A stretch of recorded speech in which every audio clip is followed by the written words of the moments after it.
ओम नारायण नारायण नारायण नारायण। सभी मित्रों को राम राम।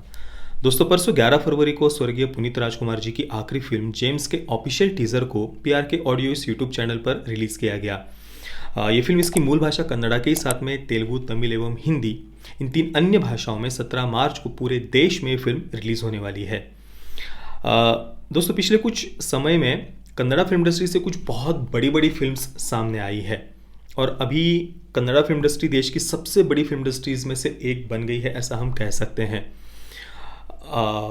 मतलब बजट की दृष्टि से भी और अगर हम टेक्निकल पॉइंट ऑफ व्यू से भी अगर हम देखें तो दोनों ही दृष्टि से कुछ बहुत अच्छी अच्छी फिल्म्स पिछले कुछ समय में कन्नड़ा फिल्म इंडस्ट्री से आई है। अभी हाल ही में मैंने गरुड़ा गमना वृषभ वाहना देखी। टेक्निकली वो फिल्म एक्सट्रीमली वेल मेड है, एक अलग ही सिनेमैटिक एक्सपीरियंस वो फिल्म हमें देती है। उसका रिव्यू मैंने किया हुआ है, वो आप ज़रूर देखना। इसके साथ ही और भी कई सारी बिग बजट फिल्म्स पिछले कुछ समय में कन्नड़ा फिल्म इंडस्ट्री से आई है और उसी लिस्ट में अभी जेम्स ये नाम भी जुड़ गया है। टीजर से ये एक बहुत ही अच्छे खासे प्रोडक्शन वैल्यू के साथ में, बिग बजट के साथ में और बड़े विजन के साथ में बनाई गई फिल्म ये हमें दिख रही है। मतलब मुझे टीजर देखकर कम से कम ये लगा कि इसे शायद उन्हें एक फिल्म फ्रेंचाइजी, एक फिल्म सीरीज शायद उन्हें बनाना होगा। उस दृष्टि से ही उन्होंने ये फिल्म बनाया है, ऐसे दिख रहा है।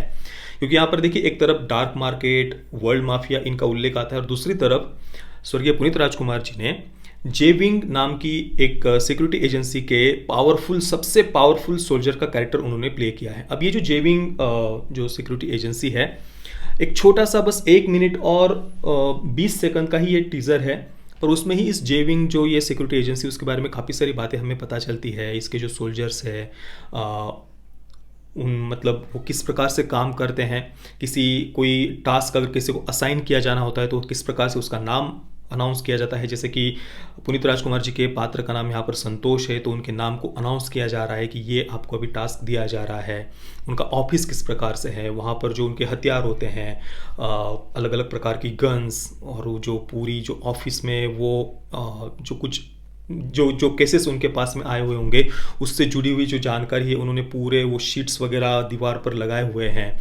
तो उनका काम करने का तरीका, उनके हथियार, उनके सोल्जर्स, वो किस प्रकार से फील्ड पर काम कर रहे हैं। हाथ में गन लिए हुए कई सारे सोल्जर्स हमें दिखाई दे रहे हैं, चाहे वो एक जंगल जैसी जगह पर भी हमें कुछ सोल्जर्स दिखते हैं। तो ये एक मतलब जे विंग, ये जो सिक्योरिटी एजेंसी है, इसको बहुत एक छोटा सा टीज़र है पर फिर भी इतनी बातें यहाँ पर हमें पता चल रही है। तो काफ़ी बढ़िया तरीके से उन्होंने इस सिक्योरिटी एजेंसी के पूरे बैकग्राउंड को, उनके काम करने के तरीके को डेवलप किया है। कम से कम टीज़र से तो हमें ये दिख रहा है। और साथ में ही एक पूरी तरीके से पावर पैक्ड, एक एक्शन पैक्ड मसाला एक्शन फिल्म हम इसे कह सकते हैं। पुनीत राजकुमार जी की जो एक स्टाइलिश एंट्री है, कुछ पावरफुल डायलॉग्स हमें इसमें दिखाई दे रहे हैं। तो एक पूरी तरीके से मास ऑडियंस के लिए परफेक्ट मसाला एक्शन फिल्म हमें ये दिख रही है। और पुनीत राजकुमार जी की ये आखिरी फिल्म है। मैंने उनकी मैं माफ़ी चाहता हूँ पर मैंने उनकी कोई फिल्म आज तक देखी नहीं है। युवा रत्न उनकी फिल्म आई थी अभी कुछ समय पहले, पर मैं माफ़ी चाहता हूँ मैं देख नहीं पाया उस फिल्म को। पर अभी उनकी ये फिल्म मैं थिएटर में देख पाऊँगा, इस बात की मुझे खुशी है। पुनीत राजकुमार जी जब अभी 3 महीने पहले हमें छोड़कर चले गए, उनका देहांत हुआ, उस समय मुझे बहुत दुख हुआ था कि उनके द्वारा इतने सारे सेवा कार्य किए जा रहे थे। 46 अनाथ आश्रम, 19 गौशालाएँ, 16 वृद्धाश्रम, बालिका शिक्षा के लिए उनके द्वारा किए गए कार्य, 1800 बच्चों को उन्होंने गोद लिया हुआ था, उनकी शिक्षा का खर्च भी उठाते थे। और भी कई सारे सामाजिक एवं धार्मिक कार्यों में समय समय पर वे सहभागी होते थे। देश और संस्कृति के प्रति उनका ये जो प्रेम था, गौ सेवा के प्रति उनका ये जो प्रेम था, ये सब जब मैंने उनके बारे में, उनके जाने के बाद जब मैंने पढ़ा तो मुझे सच में बहुत दुख हुआ कि मुझे पहले ये बातें पता नहीं थी। और शायद मुझे ही नहीं, कर्नाटका से बाहर शायद ही उनके इन सेवा कार्यों के बारे में ज़्यादा लोगों को पता होगा।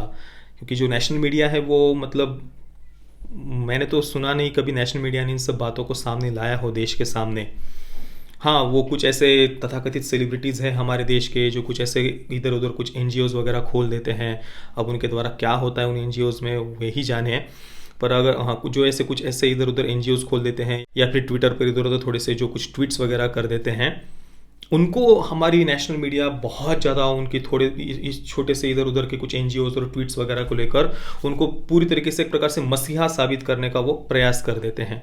पर दूसरी तरफ पुनीत राजकुमार जी जैसे इतने महान व्यक्तिमत्व जिन्होंने इतने सेवा कार्य किए, उनके बारे में कभी चर्चा नेशनल मीडिया में मैंने कम से कम नहीं देखी, और इस बात का मुझे बहुत दुख हुआ था कि मुझे उनके सेवा कार्य के बारे में पहले पता नहीं था। पर अभी हम इतना कर सकते हैं कि उनके जो सद्गुण हैं, समाज, देश और संस्कृति की सेवा करने का उनका ये जो सद्गुण है, वो कुछ मात्रा में ही सही पर हम अपने जीवन में लाने का प्रयास करें। और उनकी ये जो आखिरी फिल्म है, मैं सभी से कहूँगा कि 17 मार्च को ये फिल्म हिंदी में भी रिलीज़ हो रही है, तो आप सभी इस फिल्म को देखने के लिए अवश्य जाना। 18 मार्च को बच्चन पांडे रिलीज़ हो रही है अक्षय कुमार की, तो उससे एक दिन पहले फिल्म रिलीज़ होगी, तो मैं यही कहूँगा कि इसे स्क्रीन्स मिलनी चाहिए, एक बड़े स्केल पर ही इस फिल्म को रिलीज़ किया जाना चाहिए। टीज़र से तो मुझे फिल्म बढ़िया लग रही है। और सोशल मीडिया पर अगर हम देखें तो जेम्स इस फिल्म को लेकर लोगों के बीच में काफ़ी उत्सुकता हमें दिखाई दे रही है फिल्म देखने के लिए, और साथ में ही सभी बहुत भावुक भी है इस फिल्म को लेकर। तो दोस्तों, ये था मेरा ओवरऑल एक्सपीरियंस जेम्स इस फिल्म के टीज़र को लेकर। बाकी आपको ये टीज़र कैसा लगा, आपके विचार नीचे कमेंट सेक्शन में आप अवश्य शेयर करना। ये वीडियो देखने के लिए आप सभी मित्रों का बहुत बहुत धन्यवाद। जय श्री राम, वंदे मातरम।